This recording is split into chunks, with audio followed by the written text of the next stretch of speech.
Want to boost your trading game with Binance Futures? Here's how to get started fast. Step 1. Open the Binance app or go to the website.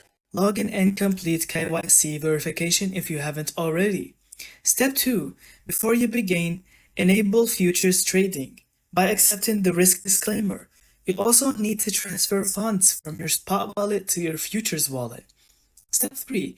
Head to the Futures tab, choose between USDT-M or CoinM contracts. Step 4.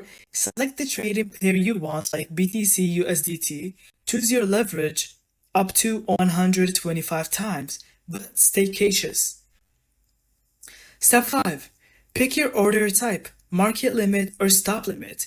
Enter the amount and click buy long or sell short, depending on your prediction. Step 6. Track your position under the Positions tab.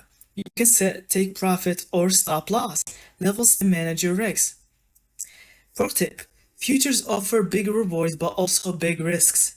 Also, always use risks management and never trade with more than you can afford to lose. That's how you trade in futures on Binance. Stay sharp and trade safe. Thank you so much for watching, and I hope you found this video helpful. Don't forget to leave us your thoughts in the comments.